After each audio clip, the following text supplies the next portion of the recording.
Welcome to today's episode of Feeding the Wolf of Possibilities. And today we're exploring hard choices, teenage parenting, and finding possibilities in the most barren of landscapes. And as our guide, I've invited Heather Nichols, a facilitator, author, transformational coach, and parent to two teenage boys.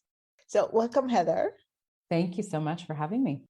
So let's actually dive right in and we'll see where we end up. I was wondering what parenting is to you today and what you thought it was, when you had your first child. Big question. Oh my goodness. If somebody had told me this before I had kids, parenting is nothing like I thought it was going to be. I actually grew up with the kind of like the fantasy of family and just, like really excited my whole life to have kids. And it's funny because as soon as my kids were born, that fantasy was just completely obliterated. My oldest one was colicky and he cried for 4 months straight. I have two very intense children who are now teenagers, but they both they wouldn't let me ever put them down as babies. They cried a lot. They didn't sleep. I was sleep deprived for like 5 years, and it was just not at all what I what I thought it was going to be. Parenting a baby, as hard as it was at that time, sort of pales in comparison to some of what has gone on recently, and just dealing with teenagers and all those things that when they start to really be autonomous in the world and make their own choices and have like freedom of movement and technology and all of that stuff. It's been really interesting. So, yeah. So beyond the fairy tale of being like this, exactly. Sweet soft. Like, oh, my little baby just sits there and smiles at me all day. It wasn't that.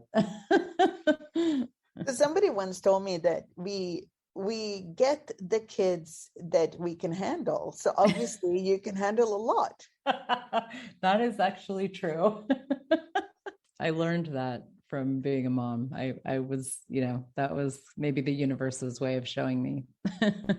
Yeah. Well, so what would you say? So today, have gone into the teenage years. What would you say changed from having like a child, which is, I guess, up till they're like 12, 13, and to having two teenage boys? How did that change for you? Well, it's funny because in a lot of ways, I actually really enjoy having teenagers as well. It's actually, I enjoy it way more than I thought I would. And I love having like interesting conversations with my kids and finding out who they are, and just like seeing what they're creating in their lives and how they create their lives. And, that includes some, dicey choices as well. But in a lot of ways, I really enjoy being a mom of teenagers. I see them. And one of the things actually that's been amazing as a parent is really seeing my kids as infinite beings, which is not something I really had a concept of before I had kids, and really seeing myself way more as a facilitator than a parent, and just looking at them as like, well, we've all been around the block a million times, in terms of like having other lifetimes and all of that. So it's like, I'm not actually like older than them, I just happen to be in this lifetime. So there's this beautiful dance of where I really desire to empower them to discover what's true for them and how choice works, and what they would like to create. And then also at the same time, really be, I would say one of the things that I've had to do recently is be really fierce about the future that I know that they can have. Yeah. And I wanted to add something about this with when you look at them, or you actually be with them as infinite beings. I was listening to this podcast with Grace and Shannon, who are Gary Douglas, the founder of Access to Kids. And they talked a lot about how he treated them completely different, which for many people would be like unfair, or how you have to love your kids the same. You have to treat your kid the same. and all of Yeah. that, but he was treating them exactly the way they required for who they were as infinite Yeah. beings. So you also have two kids. Could you talk a little bit about how they are different and how you are being with them in different ways? Yeah. That's been really powerful for me too, to hear some of those conversations and to hear Gary talk about parenting. I mean, he has changed my life as a parent, and in every way, but really had a huge influence and impact on me as a parent because of his completely different perspective on parenting. And that, I remember hearing that the first time, Grace and Shannon talked about how he did treat them different because they are different people, different beings. And I was like, wow, because I actually grew up in a family where it was about, we need to make sure everything's fair and we treat you guys with fairness and the same and all that. And there was for my parents, there was a lot of caring that came with that. And, yet, like, as I look at my kids, it's like, they are so different. And my younger one is just more self-destructive. He's very intense. He's always been extremely intense, extremely aware, very kind of fiery, and kind of like, more committed to destroying himself to prove other people wrong, kind of a thing, and my older one doesn't have that. He's more kind of pragmatic about what he chooses, and he has this real ability to kind of see his future in a different way and to see what his actions will create. I mean, I guess you could say maybe like less impulsive. If I look at that, it's like those two ways of being in the world, they require very different parenting, quote unquote. Like the older one, I can give him a lot more leeway in a lot of ways because I know how he functions, and I know that he will always be, like I give him, like, I guess, more space in a way to kind of learn from his choices. And I actually was doing that more with my younger one. And then he, started getting into a lot of drugs and just really like a lot of destructive patterns at a young age. Like it started when he was in 6th grade. So he was around 12. And we saw by the time he started 8th grade this past year, it was really clear to me that he was going to either end up dead or in jail. And he wasn't like deeply down that path yet, but I knew where he was going. I could see it. And so it was a beautiful moment for me to really realize like how much I knew was possible for this kid's future. I mean, he's just such a brilliant kid, brilliant being. And it was like, he doesn't fit in the world. And I know a lot about that. We know a lot about that in Access Consciousness. We have, lots of tools and conversations about that in lots of different ways. And it was really a moment where I had to like step in and intervene in his choices in a way that I never had before. And it was really different for me as a mom to do that and to get so fierce about the future that I know he can have versus the one that I saw him creating. And I had to turn the entire ship, it's not been turned 180 degrees yet, but I had to steer the ship and start turning it in another direction pretty much, on my own, and get everybody on board with it. And it was really an incredible moment for me as a mom, and as a person and a being to step into that level of choice and potency and demand. And it's been actually really amazing what is showing up with my son as a result of it. You made some what other people would call hard choices to kind of steer, like you're saying, fiercely steering the ship. And I'm also wondering, because, in the beginning, when we mentioned that you get the kids you could handle, but maybe also get the kids that actually will show you and guide you to who you truly be. So totally. If you look at this choice, where you took the steering wheel, basically. It doesn't really matter like how, but you took the steering wheel and you're like, okay, we're going to change something here. We're moving in a different direction. Because a lot of parents will doubt the hard choices today. Yeah. Like we're not trained to do that. Like we're parenting in a different way. So how did you know to trust that? What was the tool you used, or what was the awareness you had to trust you, I guess, to take the steering wheel and take the lead? I looked at his future. I asked a question. Okay, so the first choice that I made was we sent him to a wilderness therapy 3-month intensive. And then from there, he went to a therapeutic boarding school, which is where he is now. And it was clear that he didn't want to go. And so we had him taken, basically. He didn't know he was going. And it was kind of like, surprise, you're going. So that was a very intense moment.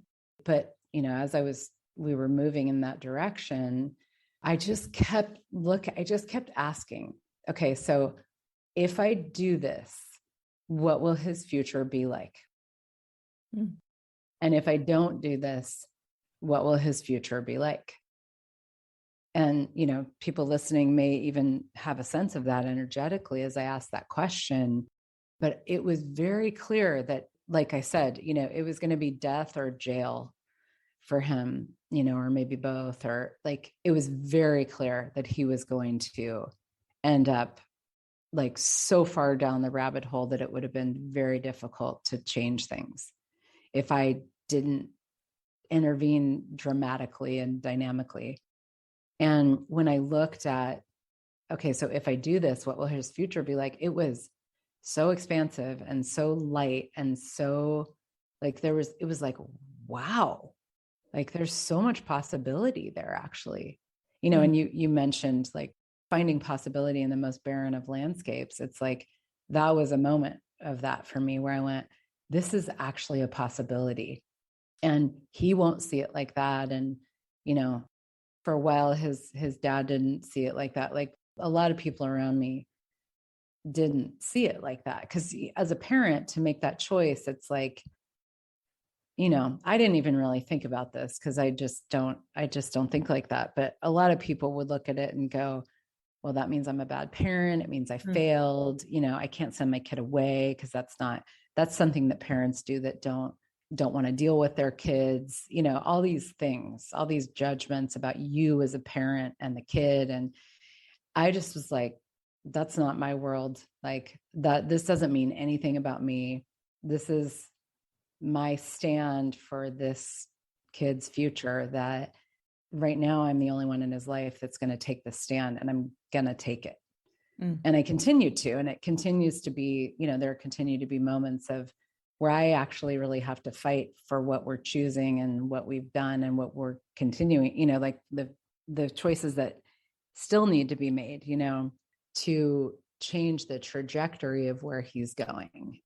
Because he's not at a point where he's able to make those choices on his own yet. Yeah, of course, and my commitment is, until he is, I'm right there, or until he shows me that there's just no way that he's going to, but I'm like, I've got 4 years. He's 14 now.